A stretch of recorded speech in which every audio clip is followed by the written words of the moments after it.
Once again, thank you for joining us. Thanks for having me. And congratulations on the new album, All the Colors. Mm-hmm.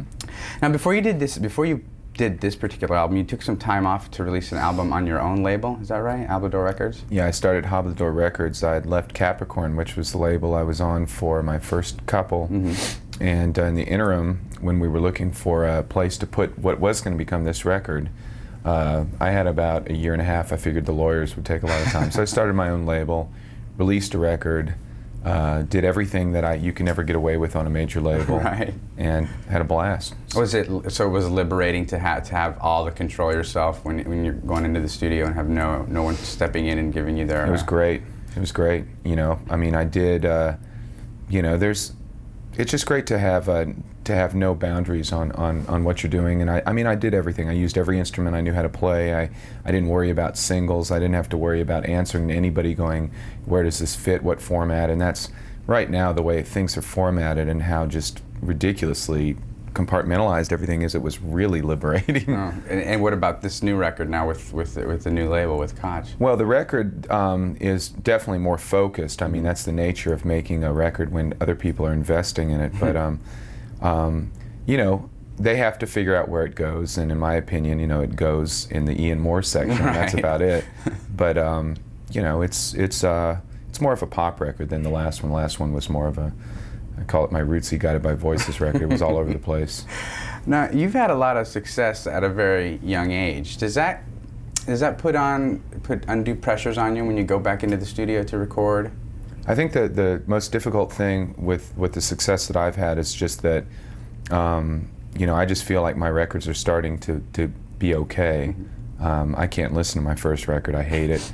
And that was my most successful record. So as of yet, until I eclipse that with another record, that's the defining record for me. Right. So that's been the most difficult thing, and people defining me by songs that I wrote when I was 19 years old. That's a little tough. Yeah, and you know, obviously, I'm just coming into my own as a songwriter, and I feel like there's consistently across this record, the songwriting's good.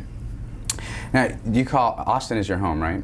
I actually live outside of Seattle. Just outside of Seattle. Did you live here at all before? I spent my whole life here. I'm an Austin native that was chased out with the influx of people from outside of Austin. Which is this is why I bring it up, because I read a quote from you in an article from years and years ago where you said Austin was a tough place for a musician to play their own music while at the same time retaining the respect of the blues community. Well, of any community. Of any community. The nature of Austin is that it's there's the blues community, there's the rockabilly, there's like a punk rock community in the country, and it's very, people in Austin have a very clearly defined sense of boundaries, and that's why you have a Wayne Hancock, and that's why you have Don Walzers and Jimmy Vaughns and the Butthole Surfers, because everybody belongs in their thing, and they have a clear sense of what is right and wrong, right. Which is great coming up and learning about music, but when you start trying to expand those boundaries, you kind of run into a lot of walls, because if you are a guy that likes blues music and then you play a sitar, right. Or you're someone who likes soul music and then all of a sudden you want to scream over a whole song, people don't understand that in this town. Right. Then is it frustrating to have it is frustrating to have these labels put on you. Well, for example, like for a lot of people, I mean, a lot of the literature that I read about you puts you down as a blues guitarist, yeah. And yet you said this last album was a lot poppier. Well, I haven't played blues guitar since I was about 18, and I'm 31. So, right. I mean, that's, you know, I think it's just the ignorance of most of the musical public. I mean, most people, I mean, how many people at this music conference actually know much about music? I mean, I'm a musician. I've been playing music my whole life, and I mean, I'm not to say that I have all this knowledge and other people don't. I don't mean to come across that way. I just mean that I think that there's, you know, most people don't know much about soul and blues. You know, right, it's like Otis Redding or, you know, whatever, you know, Jimi Hendrix, and there's a lot of music out there. And, you know, my musical palette's pretty wide. I like a lot of Americana musics, a lot of different folk musics, a lot of European musics, and that's basically where I draw from. Right. And then I just try to do my own thing. Let me ask you something about this particular conference, actually. You just mentioned that you mentioned the conference specifically. Is it different? Is there a different feeling playing at a conference like this, where most of the audiences are filled with industry people as opposed to fans that have come, you know, specifically to see you? Yeah, they don't clap. That's the main thing. It's like, you know, we played at La Zona Rosa, where we play all the time, and there's what, you know, 700-800 people there, and And you know, not that they don't clap, but it's just a different thing. It's like if you guys were to come to my record release shows at Antone's next Thursday and Friday, you'd get a sense of what my vibe's like. Now, we create our vibe on stage, but with that type of audience thing of people trying to decide whether or not it's supposed to be cool or not, it's just a very different circumstance. But you go into it with those intentions, and you come out, you know, I had a blast. I've actually had a really fun time playing at the conference almost every year, except for when I was young. I used to get really nervous. But does it affect your performance, though, at all in something like this? Not anymore. Not anymore. Not anymore. I mean, you know, to me, it's like we do our thing, and you know, in a sense, you almost don't want people to trip over themselves. You want people to kind of stand there with their arms folded because, you know, it's more fun that way. What do you think is the most offensive thing about pop music today? Most offensive thing about pop music? The record labels that put it out. You know? Why? Because they're the ones that are allowing. I think there's a direct correlation between all the corporate mergers and the fact that there's very little of quality on the radio, on MTV. I think that TRL phenomena, I don't think it's a youth phenomena. I don't think it's a demographic phenomena. I think it's something that comes directly from corporate mergers that are not allowing.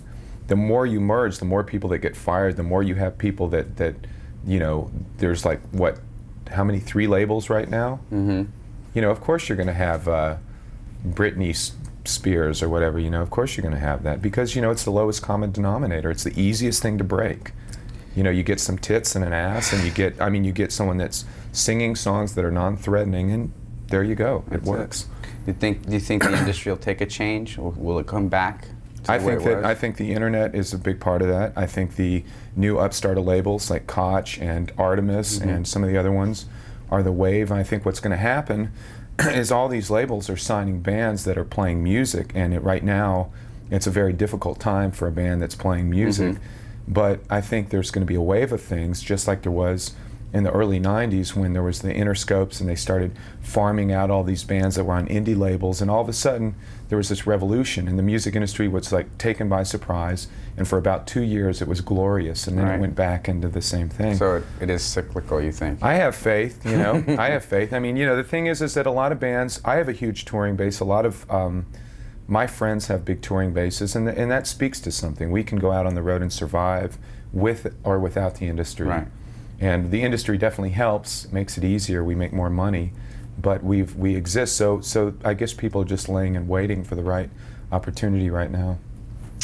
So what's next for you after South by Southwest? I'm doing the first post-release tour, which goes through the Midwest, through the Mid-South, through the Southeast. It's about a month and a half, you know, up into Chicago, Detroit, through the Carolinas, through Georgia, and back to Texas. And then I'm doing another tour going out west and going up to my area now, which is Seattle. So I'll be doing pretty intensive Northwestern dates. You're going to be very busy. Yeah. I mean, you know, I'm just really psyched to have a new record because I made this record for Capricorn once already. And so a lot of my core fans, the people that really have followed me, already know all the material. Right. And it's pretty neat. It's like kind of touring, you know, when you tour behind your first record, there's an awareness before you even put the record out. Right. Because people have heard these songs. Then when you put out your second record, nobody heard any of the songs, and that's kind of tough. We're now back to that thing where we've had the songs long enough where it's not like we're playing all new material. Right. But it is new. Makes it more exciting, definitely. Yeah.